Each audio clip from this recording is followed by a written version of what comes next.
Yoloha semuanya, kembali lagi sama Oni sama ketayangan kalian di sini cuy. Berhubung hari ini tanggal 21 Agustus, gimana? 17-an kemarin tempat kalian ada lomba apa aja cuy? Coba komen di bawah. So, pada video kali ini tentunya kita akan melanjutkan ceritanya Sensei yang akan jadi MVP support bagi Tama. Tapi sayangnya, lawan mereka ini malah diretri sama orang lain. Siapakah gerangan tukang nyapa tersebut? Ya udahlah ya, daripada kalian penasaran lagi keburu dapetin penghargaan, modal lagi diiniin diituin, mending kalian bantu gua dengan memencet tombol subrek, like, dan aktifin lonceng notifikasi di bawah. Nggak pakai lama-lama lagi, mari kita mulai aja. Isekai Shikaku episode ke-7. Di episode sebelumnya, kita telah diperlihatkan kemunculan Kaibara sang glutoni yang berhasil menguasai istana kerajaan Grun usai mengalahkan Raja Siberian. Gara-gara hal tersebut jugalah rakyat kerajaan Grun harus diliputi rasa takut karena Kaibara yang berniat ngincip setiap daging ras Ajin di kerajaan tersebut. Scene mundur saat Tama masih bocil dulu. Sembari gelantungan di pohon, Tama menyaksikan sparring Leon melawan sang bapak. Di tengah betapa kerasnya pelatihan sang ayah terhadap Leon, fokus mereka langsung teralihkan ke Tama yang masih gelantungan di pohon seperti itu.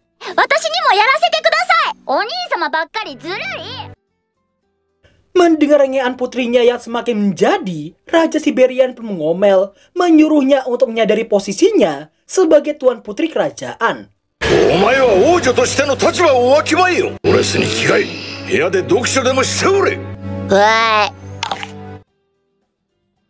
Setelahnya, Napaka Tama yang sedang disisir oleh sang ibu, sembari membicarakan tentang minatnya dalam bela diri, tapi selalu ditentang oleh sang ayah. Sang ibu lalu mendekap putrinya untuk mengatakan sesuatu padanya. Tapi sebelum kita bisa mendengar apa yang ingin dikatakan oleh beliau, scene kembali ke timeline saat ini. Napaka Tama yang akan beradu mekanik melawan Kaibara sang glutoni. Kaibara mengaku takkan langsung memakannya karena ia ingin bermain-main dulu dengannya.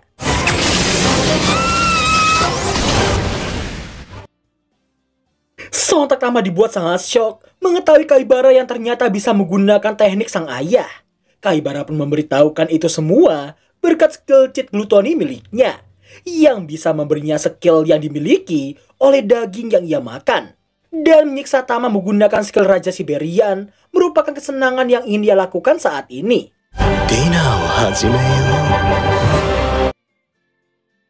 Sementara itu, nampaknya Nier dan juga Anet yang merasa heran dengan Sensei yang malah masuk ke dalam ruangan Ratu Kerajaan Grun dan bukannya segera pergi mengalahkan Kaibara.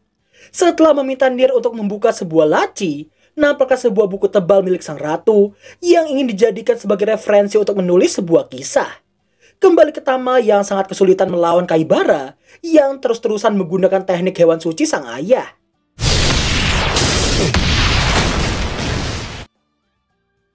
Di tengah Tama yang terkapar dan dihina karena memiliki teknik bela diri yang sangat ampas, Tama jadi teringat kembali dengan Leon yang terus berlatih meski dia tahu kakaknya itu gak suka bertarung sama sekali. Leon mengaku telah menyadarinya, tapi demi melindungi Tama, keluarga, dan juga kerajaan mereka, dirinya merasa harus terus berjuang demi itu semua. Berkat memori itulah Tama bisa bangkit lagi dan lagi. Meski Raja Siberian telah memintanya untuk berhenti karena perbedaan kekuatan yang terlalu jauh, Tama mengaku telah menyadarinya, tapi jika ia adalah kakaknya, udah jelas Doi gak bakal menyerah sama sekali. Mendengar hal itu, Kaibara jadi semakin senang dan ingin segera menikmati setiap gigitan dagingnya. Sebelum mengakhiri semuanya, Kaibara menceritakan tentang kondisinya di dunia asalnya dulu.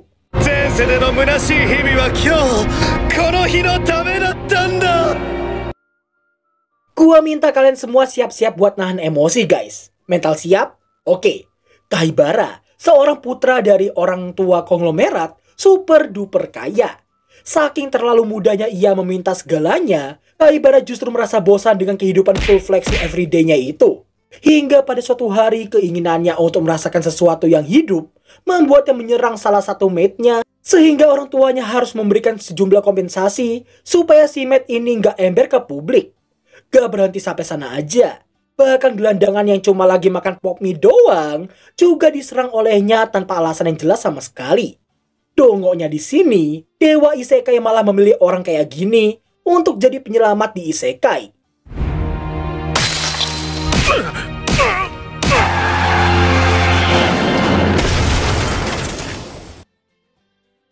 Fix dewa isekai itu dongok parah sumpah. Bisa-bisanya psikopat macam gini dikirim ke sana cuy. Ngotak dikit ngapa?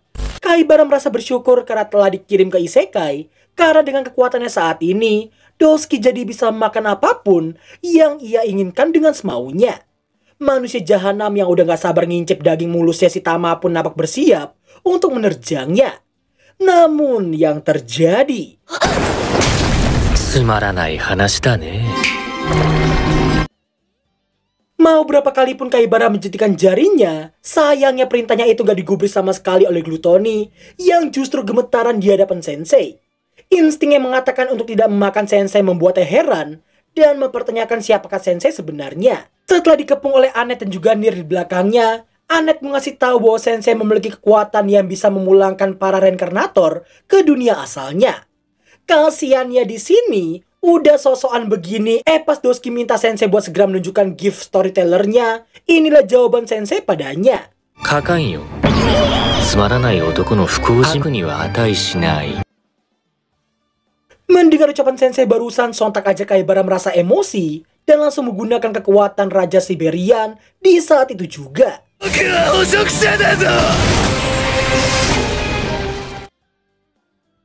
Melihat teman-teman yang terkapar di sana, Tama jadi menyalahkan dirinya sendiri atas semua kelakuan yang telah ia perbuat sebelumnya. Namun di tengah rasa bersalahnya itu, Sensei terlihat menepuk pundaknya hingga membuatnya menanyakan apa yang harus ia lakukan saat ini. Tanpa banyak bicara sama sekali, Sensei terlihat memberikan hasil tulisannya untuk dibaca olehnya. Setelah memintanya untuk membuka halaman pertama, seketika itu pula ini yang terjadi. 過去を知れば知るほどつくづく思ったものだよ。 Di tengah Sensei yang masih mempersiapkan Tama, Annette dan juga Nier harus dihadapkan dengan Kaibara yang semakin mendekat ke arah mereka. Di lain sisi, Sensei sedang memberitahukan semua kebaikan hati Tama serta masa lalunya yang selalu terkekang oleh visi sang ayah. Setiap hal yang diceritakan oleh Sensei berdasarkan tiap-tiap halaman kisahnya si Tama membuatnya seolah-olah seperti melihat secara langsung masa lalu Tama dan keluarganya. Sembari didengar oleh Raja Siberian, Sensei terus berbicara sampai pada poin utama yang dulu sempat diberitahukan oleh sang ibu pada Tama. Dan inilah kelanjutan dari apa yang kita lihat sebelumnya. あなたの一生はあなただけのもの。あなたが思い描いた通りに生きればいいのよ。 Mendengar sang ibu yang mengaku akan membujuk sang ayah, sontak hal itu membuat Tama bocil bahagia dibuatnya. Sang ibu juga meyakinkan bahwa ayahnya itu hanya ingin Tama bisa terus bahagia sampai kapanpun. Sensei lalu memberitahukan bahwa Tama sedang berada di dua persimpangan jalan antara hidup sebagai putri ideal bagi sang ayah dan hidup menggantikan posisi Pangeran Leon. Keraguan Tama usai mendengar dua pilihan itu ternyata juga telah diperhitungkan oleh Sensei sendiri. Karena dua jalan itu bukanlah jalan yang ingin dilalui olehnya. 君はタマだ。 Melihat kekuatan Tama yang telah bangkit, sontak fokus Kaibara langsung tertuju ke arahnya. Begitu pula dengan Raja Siberian yang terkejut karena lambang hewan suci putrinya itu telah bangkit kembali setelah bertahun-tahun lamanya. Sewaktu bocil dulu sebenarnya si Tama ini udah sempat membangkitkannya. Dan tepat ketika Leon pengen ngasih tahu ke ayah mereka, Tama memintanya untuk tidak memberitahukan hal itu karena ia merasa ayah mereka itu takkan senang dengan hal tersebut. Yang padahal pada saat itu ayah mereka mendengar semua itu dan kini merasa menyesal karena telah mengurung bakat alami yang dimiliki olehnya. Sang ayah kini cuma bisa meminta maaf dari lubuk hati terdalamnya. Setelah fokus Kaibara teralihkan kembali ke Tama, ia yang sering nonton anime dan juga baca manga membuatnya memahami. Biasanya setelah sang MC membangkitkan kekuatannya, villainnya itu pasti akan bisa dikalahkan dan happy ending pun pasti bisa didapatkan. Namun cerita klise macam gitu gak bakal terjadi di hadapannya. Karena di isekai ini, predator tak akan bisa dikalahkan oleh siapapun. Sembari nyebat santuy, Sensei meragukan plot sampah seperti itu. Ia meyakini harapan dan juga keputusasaan itu ibaratnya seperti benang yang terikat. Yang mana terkadang hasil yang mereka harapkan itu hanya akan menghasilkan sebuah keputusasaan. Dan keputusasaan sendiri juga bisa menemukan secercah harapan jika terus diperjuangkan. Disclaimer dulu ya guys, apa yang gue ucapin barusan itu sebenarnya bukan dari kata-katanya Sensei, tapi murni dari pikiran gue sendiri. Gimana? Keren gak? Di tengah harapan Raja Siberian, Anet, dan juga Nir, nampaknya dua kekuatan hewan suci yang akan saling beradu mekanik. Setelah melancarkan teknik tipuan kucing dan sundulan kucing ke arahnya, Tama ingin mengakhirinya dengan teknik ulti hewan sucinya. Hingga pada akhirnya...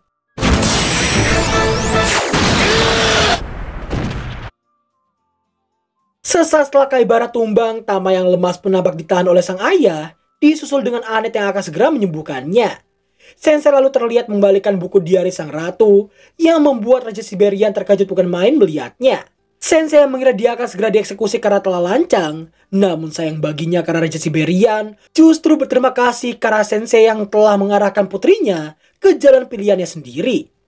Gak lama kemudian Pak Briat datang dan terkejut karena kekuatan hewan suci si Tama yang kini telah bangkit. Namun baru aja beliau mengatakan ultinya Tama yang dirasa kurang sempurna, secara tiba-tiba...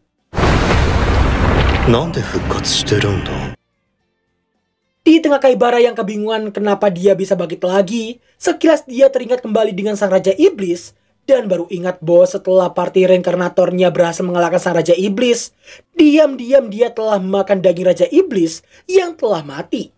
Dan kini tubuhnya itu telah dipenuhi oleh kekuatan yang sangat-sangat dahsyat. Namun di tengah Kaibara yang masih ngebacot soal kekuatan dan juga predator puncak, secara tiba-tiba ini yang terjadi padanya.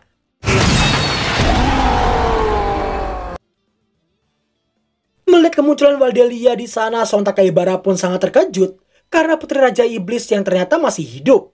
Nah, di saat Kaibara yang memprovokasi dengan mengatakan daging ayahnya itu terasa sangat lezat baginya, seketika itu pula ini yang Waldelia lakukan padanya. Melihat Waldelia yang menatap ke arah mereka, sontak hal itu membuat Anet dan juga Nier bersiap meski sangat ketakutan. Namun tanpa disadari olehnya, Sensei sudah berada tepat di sebelahnya. Ya, hanashii me o shita ojou-san. Naze ikiteiru? Sembari semua orang masih menyaksikan, Waldelia merasa terkejut dan mempertanyakan bagaimana dia masih bisa hidup. Tanpa menjawab pertanyaannya, Sensei justru membalasnya dengan sebuah pertanyaan seputar Kaibara yang merupakan salah satu orang yang telah membunuh ayahnya. Ki wa hareta ka ne? Tsugi wa korosu. Melihat sosok se-OP Waldelia yang pergi begitu aja, Nier merasa kagum dengan Sensei, meski nggak tahu apa yang terjadi sebenarnya. Sensei sendiri mengaku sangat tertarik dengan kisah Waldelia, dan ingin menuliskan kisahnya itu jadi sebuah mahakarya. Di keesokan harinya, nampaknya kerajaan yang sedang renovasi besar-besaran. Setelah mendapatkan rasa terima kasih dari Kojika, nampaknya Anet yang merasa bersedih karena Tama yang sepertinya akan menetap di kerajaan. Namun di lain sisi Tama yang sedang merenung di kamarnya nampak dihampiri oleh sang ayah yang menekankan bahwa ruangan itu adalah ruangan khusus Putri Anggun saja. Dan bukannya seorang putri tomboy macam si Tama ini. Iya, simpelnya bapaknya ini punya sifat tsundere. Meski kelihatan sangat keras, tapi intinya si bapak akhirnya membiarkan putrinya itu ikut dengan party Sensei dengan syarat dia harus segera pulang jika semua masalah telah selesai. Mendengar hal itu Tama pun jadi sangat bahagia dan dalam sekejap mata kedongoannya langsung kembali padanya. Wah, curang. Masa ini ada gravitasinya tapi roknya nggak ada, cuy. Setelah pamitan dengan sang ayah, Tama pun langsung pergi untuk menyusul teman-temannya. Sementara itu, nampaknya Sensei yang sedang mengkritik Nier yang gak punya bakat sebagai seorang penarik peti. Di tengah Nier yang amuk-amukan meminta Sensei untuk jalan dengan kakinya sendiri, namun Sensei merasa itu semua gak diperlukan sama sekali.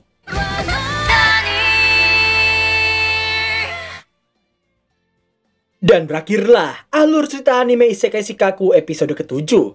Yah, mau bilang kasihan karena lawannya kena retri orang lain, tapi lawannya abis makan daging Raja Iblis. Kalau Waldelia nggak muncul, bisa-bisa party Sensei di-feed cuy. Ya, dilema.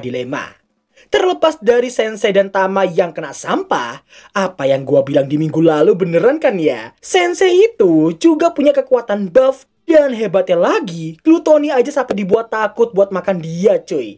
Bayangin aja weh, kekuatan se-OP Glutoni aja takut buat makan Sensei. Emang bener-bener plot armor Isekai Shikaku gak sih ini? Di lain sisi, Anet kayaknya udah salah mengartikan gift storytellernya si Sensei deh. Dikira cuma mulangin reinkarnator, ternyata juga bisa dipakai buat ngebuff. So, mungkin sekian dulu video kita kali ini. Kalau ada salah kata, silahkan diambil positifnya aja. Thanks for watching, dan sampai jumpa di episode ke-8 di minggu depan nanti. Bye-bye. Tut, tut, tut, tut, tut, tut.